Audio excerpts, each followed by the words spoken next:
Hello students, welcome back. आज हम लोग बात करेंगे फाइनेंशियल मैनेजमेंट के डेफिनेशन, ऑब्जेक्टिव एंड रोल के बारे में। तो क्या होता है फाइनेंशियल मैनेजमेंट?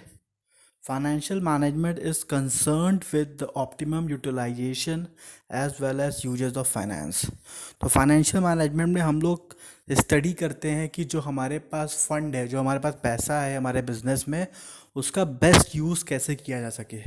मतलब उसका ऑप्टिमम यूटिलाइजेशन कैसे किया जाए और उसको उसका सही जगह पे उसको कैसे लगाया जाए, ठीक है। और उसकी अरेंजमेंट भी कहाँ से की जाए। तो सारा कुछ फाइनेंस रिलेटेड, फंड अरेंजमेंट से लेके इन्वेस्टमेंट से लेके उसके यूज़ से लेके सारा कुछ हम लोग फाइनेंशियल मैनेजमेंट में पढ़ते हैं, ठीक है। तो यहाँ पे फाइनेंस को मतलब पैसे को मैनेज करने का तरीका सिखाया जाता है कि अगर आपके पास फाइनेंस है, अब बिजनेस में आप फाइनेंस इन्वेस्ट कर रहे हो, तो कहाँ से आप फाइनेंस ला सकते हो, प्लस जो आपके पास करंट फाइनेंस है उसको कैसे आपको यूटिलाइज करना है, और पैसे को कहाँ कहाँ आप लगाओ कि ये वो प्रॉफिटेबल हो। वो सारा कुछ हम लोग फाइनेंशियल मैनेजमेंट में पढ़ते हैं।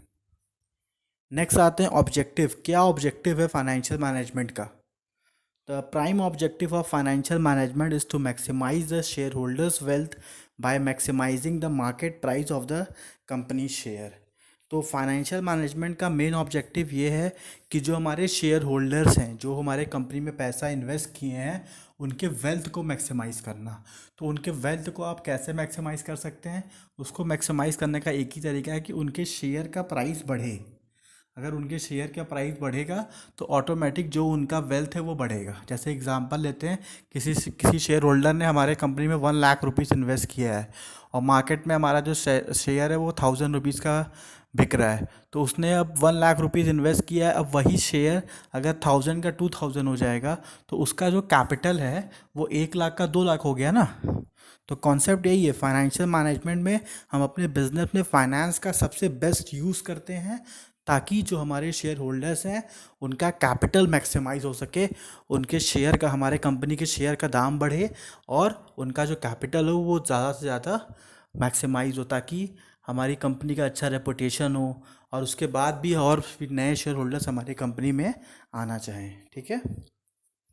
नेक्स्ट आते हैं रोल ऑफ फाइनेंशियल मैनेजमेंट। क्या रोल है फाइनेंशियल मैनेजमेंट का?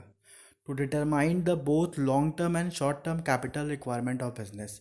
तो फाइनेंशियल मैनेजमेंट का रोल क्या है कि हमारे बिजनेस में कितना पैसा हमको शॉर्ट टर्म में चाहिए, कितना पैसा हमें लॉन्ग टर्म में चाहिए, दोनों फंड को डिटरमाइन करना, ठीक है।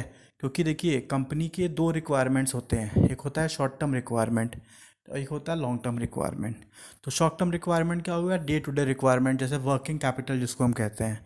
तो कंपनी के फाइनेंशियल मैनेजमेंट के थ्रू ही डिसाइड होता है कि हाँ इतना वर्किंग कैपिटल हमारे पास बिजनेस में होना चाहिए और लॉन्ग टर्म के लिए इतना पैसा होना चाहिए। लॉन्ग टर्म में हमें कोई मशीन खरीदना है, कोई बिल्डिंग खरीदना है, तो उसका मैनेजमेंट हमको शुरू से करना पड़ता है। तो उसी को हम लोग बोलते हैं लॉन्ग टर्म और short term capital management. Next आते हैं to determine the source from where the required capital will be raise keeping in the view the risk and return. तो सबसे इम्पॉर्टेंट होता है सोर्स, कि आप कहाँ से अपने बिजनेस के लिए फाइनेंशियल कैपिटल इकट्ठा कर रहे हैं। जैसे एग्जांपल, अगर आपको लॉन्ग टर्म फाइनेंस की ज़रूरत है, आपका ऐसा बिजनेस है जहाँ पे बहुत पेमेंट बहुत टाइम के बाद आता है। जैसे एग्जांपल करते हैं, कोई आपकी मशीन की बिज़नेस है, आप बड़े बड़े मशीन बनाते हो, तो बड़े बड़े मशीन बनाने में आपको 1 साल लग जाता है, तो उसमें खूब सारा इन्वेस्टमेंट आपको करना पड़ता है। तो उस कंडीशन पे अगर आपको पैसे की ज़रूरत है तो सबसे अच्छा ऑप्शन आपके लिए क्या है कि आप लॉन्ग टर्म सोर्स से फाइनेंस की व्यवस्था करो। मतलब आप शेयर इशू कर दो, इक्विटी शेयर इशू कर दो, लॉन्ग टर्म फंड आपकी व्यवस्था हो गया।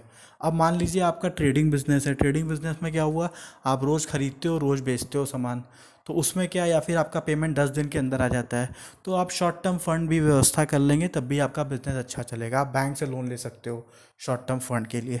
तो अपने बिजनेस के रिक्वायरमेंट के हिसाब से आपको यहाँ फाइनेंशियल मैनेजमेंट में डिसाइड करना पड़ता है कि आपको लॉन्ग टर्म फंड की व्यवस्था करनी है कि शॉर्ट टर्म फंड की व्यवस्था करनी है, और कौन सा तरीका आपके लिए सही पड़ेगा, ठीक है। क्योंकि आपको रिटर्न में उनको डिविडेंड और इंटरेस्ट भी तो देना है, कि आप दे पाओगे कि नहीं दे पाओगे। तो सारा कुछ हम लोग सोचते समझते हैं फाइनेंशियल मैनेजमेंट में।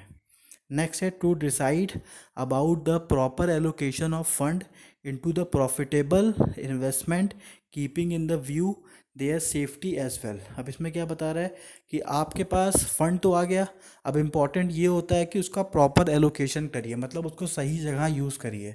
अगर एक्स्ट्रा फंड पड़ा है तो उसको भी सही जगह इन्वेस्ट करिए, ताकि आपका आपने जिससे भी फंड लिया है उसका फंड सेफ रहे, और साथ ही साथ उसका इंटरेस्ट, उसका रिटर्न आप उसको टाइम पे देते रहो, ताकि कंपनी का गुडविल मार्केट में मेंटेन रहे, और आगे भी कभी आपको फ़ंड की व्यवस्था हो तो लोग आसानी से आपको फ़ंड दे देंगे, अगर आप उनका फ़ंड समय पे सही जगह एलोकेट करते हो और सही रिटर्न उनको देते हो और सही समय पे फ़ंड वापस करते हो। तो to decide about the appropriation of profit, अब इसमें क्या है कि हमारे पास क्या अप्रोप्रिएशन है, किस तरीके से हम प्रॉफिट कमाते हैं और किस तरीके से हम रिटर्न देते हैं। तो ये भी हमारा फाइनेंशियल मैनेजमेंट में भी हम इस तरीके का पार्ट, मतलब इसको भी हम लोग लाते हैं कि हमारा प्रॉफिट मार्जिन कितना है, 10% है, 15% है, तो ठीक है, हम लोग 2-3%, 5% तक लोन उठा सकते हैं। लेकिन हमारा प्रॉफिट मार्जिन केवल 5% है और हम लोन उठा रहे हैं 10% पे, तो उस कंडीशन पे हमारा जो बिजनेस है वो लॉस में जा सकता है।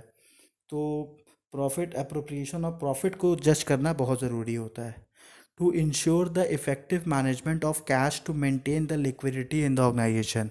अब लिक्विडिटी मेंटेन करना मतलब आपके फंड में, आपके कंपनी में हमेशा कैश रहे, ताकि आपको अगर मार्केट से कोई गुड्स रॉ मटेरियल ख़रीदना है या फिर आपको कोई बल्क में गुड्स ख़रीदना है तो आप वो ख़रीद सको।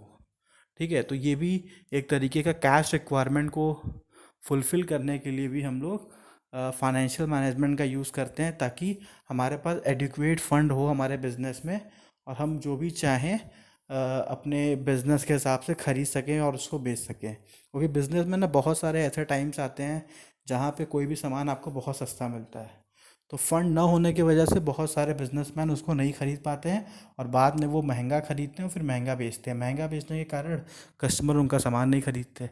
तो जो बड़े बिजनेसमैन होते हैं वो फाइनेंशियल मैनेजमेंट का यूज़ करते हैं, वो पहले से ही अपने पास फंड इकट्ठा करके रखे रहते हैं। जैसे ही सामान का दाम कम होता है वो बल्क में उसको परचेस कर लेते हैं। तो उसका फ़ायदा क्या होता है, अब जब वो गुड्स बना के बेचते हैं तो वो कम प्राइस में भी बेच सकते हैं, और उनका मार्केट गुडविल अच्छा हो जाता है, प्लस सेल्स भी इंक्रीज़ हो जाता है। नेक्स्ट आते हैं, to exercise overall financial control in order to promote safety, profitability and conservation of fund. अब इसमें क्या बता रहे हैं कि फाइनेंशियल कंट्रोल होना चाहिए। ठीक है, क्यों? क्योंकि आपको फंड के सेफ्टी के बारे में ध्यान देना है, प्रॉफिटेबिलिटी के बारे में ध्यान देना है, और कंजर्वेशन के बारे में ध्यान देना है फंड के। मतलब फ़ंड को इस तरीके से आप यूज़ करिए कि फ़ंड आपके कंट्रोल में हो और वो सेफ़ हो, कभी भी अगर हमें ज़रूरत पड़े वापस करने की तो हम वापस कर सकें। ठीक है, ऐसा नहीं कहीं पे भी पैसा लगा दिया, कहीं पे भी इन्वेस्ट कर दिया, तो ये सब नहीं चलेगा। तो फाइनेंशियल मैनेजमेंट में हम लोग फंड का पूरा ध्यान देते हैं, ताकि हमारे बिजनेस में वो लॉन्ग टर्म के लिए हमें प्रॉफिट दे सके। Thank you students.